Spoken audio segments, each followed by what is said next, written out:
एक राज्य में एक राजा रहते थे। उस राज्य में एक संत का प्रवेश हुआ। संत का भाव था कि मैं राजा से मेरी भेंट हो। तो कई बार उन्होंने राजा से मिलने का समय मांगा, मिलना चाहा, लेकिन राजा नहीं मिले। कई बार उन्होंने मिलने की आग्रह किया, राजा नहीं मिले। लेकिन बार बार आग्रह करने पर जब राजा, प्रत्येक बार जब भी वे संत आग्रह करते राजा के मंत्री से, तो राजा के पास में सूचना जाती और राजा का मन नहीं था उस संत से, उस भक्त से मिलने का। कुछ दिनों बाद राजा का भाव हुआ, और राजा का भाव हुआ तो उस संत को बुलाया गया। वह संत आया। जैसे ही उस संत भगवान का प्रवेश हुआ राजा के दरबार में, राजा से भेंट हुई, राजा ने संवाद किया, सत्संग हुआ। इस सत्संग के बीच में राजा एक प्रश्न करते हैं, भगवान क्या कर सकते हैं? तो राजा कहते हैं भगवान कुछ भी कर सकते हैं। भगवान कुछ भी कर सकते हैं। भगवान रंक को राजा बना सकते हैं, राजा को रंक बना सकते हैं, कीड़े को देवता बना सकते हैं। एक चींटी को इंद्र के राज्य पर बैठा दिया। द्वारकाधीश जी की लीला थी। द्वारकाधीश जी प्रसाद ग्रहण कर रहे हैं, रुक्मणी जी पंखा कर रही हैं, और जैसे ही प्रसाद ग्रहण करते करते धरा के पास से, थाली के पास से एक चींटी गुजरी। ठाकुर जी उस चींटी को देख करके मुस्कुराए, और मुस्कुराने का कारण माता रुक्मणी जी जो चमन सेवा, पंखा की सेवा कर रही थी, माता रुक्मणी जी कहती है, नाथ एकदम से मुस्कुराने का कारण क्या है? आप क्यों मुस्कुराए हो? एकदम से मुस्कुराने का कारण समझ में नहीं आता, ऐसी तो कोई घटना घटित नहीं हुई। तो भगवान श्री कृष्ण चंद्र उत्तर देते हुए कहते हैं, हे रुक्मणी, इस चैटी को देख रही हो? इस चैटी को देख करके मैं मुस्कुरा रहा हूं।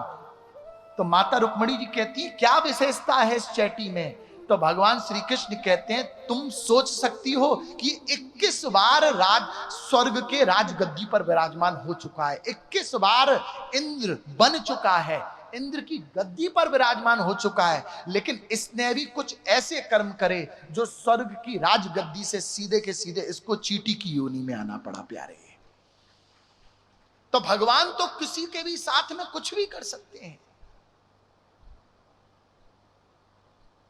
और फिर अंत में राजा एक बहुत सुंदर प्रश्न करता है कि भगवान कब मिलते हैं? भगवान कब मिलते हैं?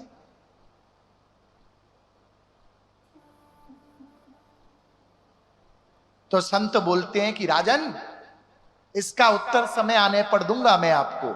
अपने आप मुस्कुराते हैं और संत चले जाते हैं। अब उसी राज्य में रात्रि में विश्राम कर रहे थे संत, और जैसे ही रात्रि बेला हुई, राजा अपनी धर्मपत्नी के पास में अपने कक्ष में आया और पूरे दिन की चर्या को उस रानी को, अपनी रानी को, अपनी धर्मपत्नी को श्रवण कराने लगा। तो जैसे ही रानी ने श्रवण किया कि आज उनके दरबार में राजा से मिलने एक संत आए थे और सुंदर संवाद हुआ था, तो राजा की धर्मपत्नी ने कहा, आपने मुझे क्यों नहीं बुलाया? मुझसे क्यों नहीं भेंट कराई? हट करने लगी। राजा पूरे राज्य पर शासन करता है, लेकिन उसके ऊपर शासन कौन करती है? बोले उसकी धर्मपत्नी।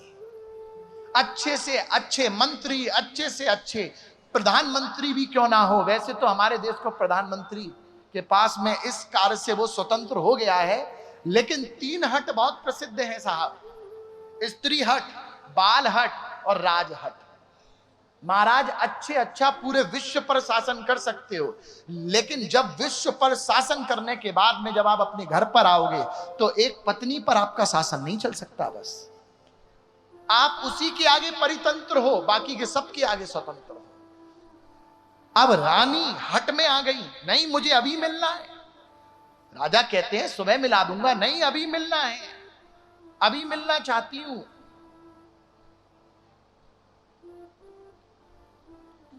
तो राजा ने सेवक को बुलाया, सेवक को बुला करके कहा, जाओ हे सेवक, और जाकर के उस संत को ढूंढ करके लाओ और उनसे कहना राजा उनसे अभी रात्रि में भेंट करना चाहते हैं। दरबार खोला, रानी ने दरबार में बैठ करके, सिंहासन पर बैठ करके राजा के साथ संत की प्रतीक्षा कर रही है।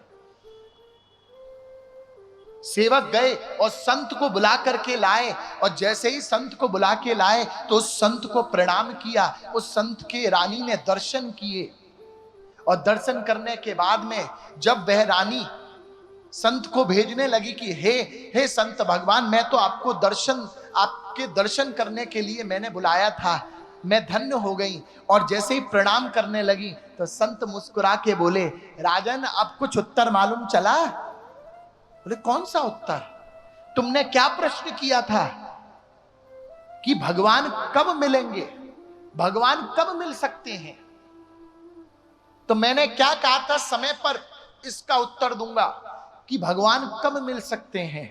बोले भगवान, ये उत्तर है, भगवान तब मिल सकते हैं जब किशोरी जू की अनुमति हो। देखो तुम्हारी रानी की अनुमति हुई और रानी ने कहा तो तुम्हारी इच्छा भी नहीं चली, तुमने सेवक को भेज करके मुझे बुला लिया। उसी प्रकार तुम कब मिल सकते हो, तुम कब दर्शन दे सकते हो? बोले जब राधा रानी तुमसे कहें, और जैसे ही राधा रानी तुमसे कहेंगी कि उस भक्त को मुझे देखने की इच्छा है, तो तुम उस भक्त को दर्शन देने जाओगे, उसको लेके आओगे और फिर मेरे दर्शन कराओगे,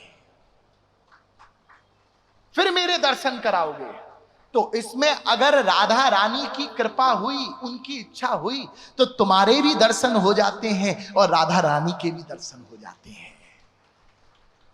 एक राधा रानी की प्रेरणा से, इच्छा से, कृपा से श्याम सुंदर तो भागे भागे आते हैं। श्याम सुंदर की कुछ नहीं चलती।